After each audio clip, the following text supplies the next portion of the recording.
Bienvenue, approchez, approchez.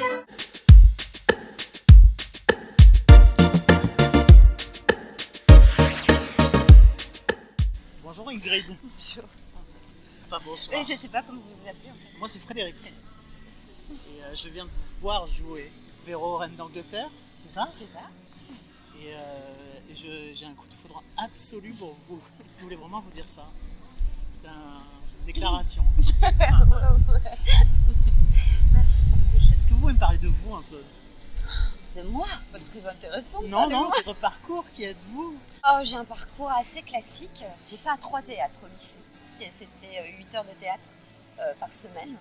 Et j'ai eu la chance de rencontrer un professeur absolument passionnant et passionné et qui m'a confortée dans mon choix de devenir comédienne.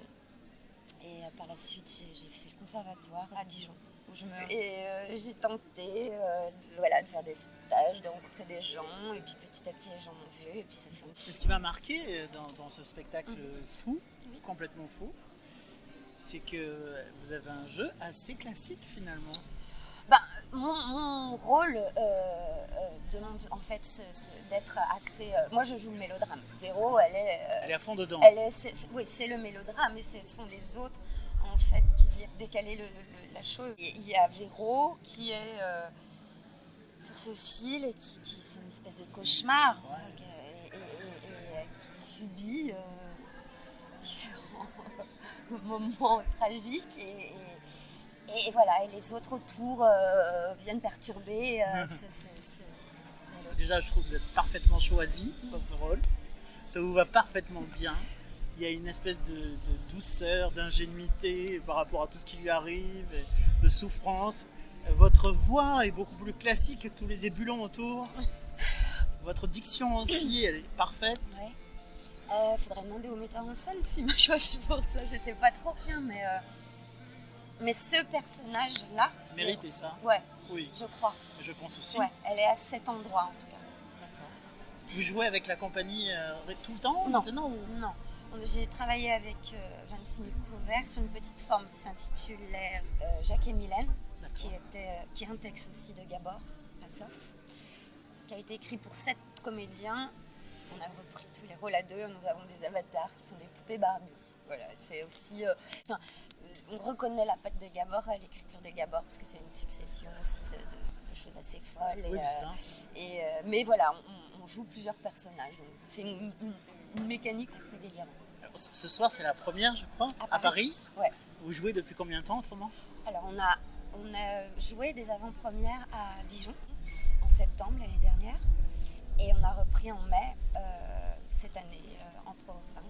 Parce que c'est extrêmement fluide. J'espère. Mais bah oui. Alors là, ça faisait un mois qu'on n'avait pas joué, bah ouais, c'est bon. Et c'est toujours un peu...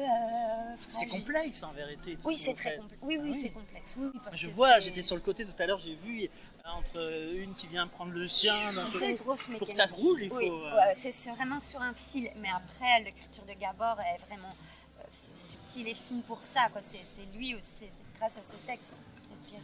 Moi, ce soir, je suis plus à Paris. Je suis en Ardèche, au fin fond. C'est un beau. On a la chance. Un village, un petit village.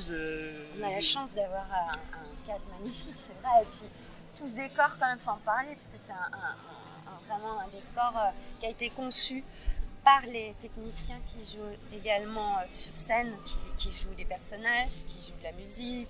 Et ils ont construit cette remorque scène qui est absolument magnifique. Voilà. C'est une idée incroyable, mais tout est bon, quoi. Alors là, tout ce qui est de la famille Stottman, en fait, ça a été vraiment ajouté par le metteur en scène. C'était pas dans l'écriture de Gabor. Il fallait, pour épaissir un petit peu tout ça, raconter à travers ce mélodrame encore autre chose autour de ça. Et nous, au départ, quand on a commencé le travail, on s'est écrit vraiment une bible. Enfin, on a écrit toutes les relations de la famille qu'on dévoile à peine en fait dans le spectacle, mais ce qui a nourri aussi le jeu, moi je suis Nora qui joue Véro première. Enfin voilà, il y a plusieurs épaisseurs et ça c'est vraiment aussi riche. Il y a un côté fou dans l'écriture évidemment. Après, il demande d'être joué au premier degré, évidemment. Clairement. Oui. Pour pour avoir le second. Mais Enfin, pardon. mais c'est ça que j'ai Ouais. aimé, plus Oui, que oui. tout. C'est justement que vous soyez vraiment au Oui, premier degré oui, pour oui, le coup. oui. Quel est le projet maintenant pour cette scène? Est-ce que vous pensez pouvoir la mettre dans un théâtre? La question s'est posée. Et voilà, ça s'est pas fait. Je suis pas sûre que ça se compliqué. produise. Ouais, c'est compliqué parce que c'est histoire de forains. Alors les forains à l'intérieur dans un Mais théâtre, ouais, mais en même temps, ça ne peut pas rester juste un truc de festival, quoi. Non, mais on va jouer. Mais On a d'autres dates. On a d'autres dates cette année. On va jouer à Marseille. On va jouer au Festival d'Aurillac. Et l'année prochaine, on a déjà, je sais pas, une trentaine de dates qui se profilent. Avignon? Avignon, peut-être. Ouais, peut-être. Il faut. Ouais, normalement. Je sais pas si je dois le dire. Ah, mais moi, je le veux. Mais normalement, oui. Ah, bah, il faut. Ouais.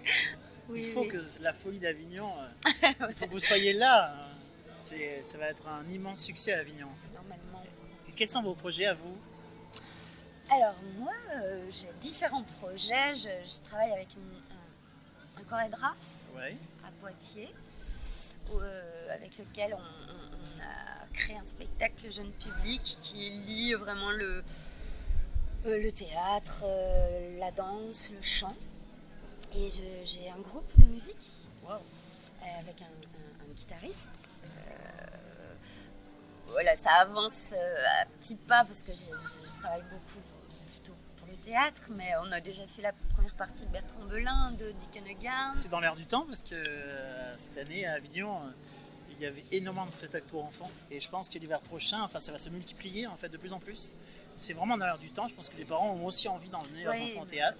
Et puis c'est bon les enfants au théâtre. Ah oui, bah moi en plus ce spectacle c'est un spectacle assez interactif où les enfants on les questionne vraiment et ils réagissent vivement. Et c'est assez fabuleux, j'adore. Puis il y a une grande part d'enfance en vous. Oui, je crois. Oui.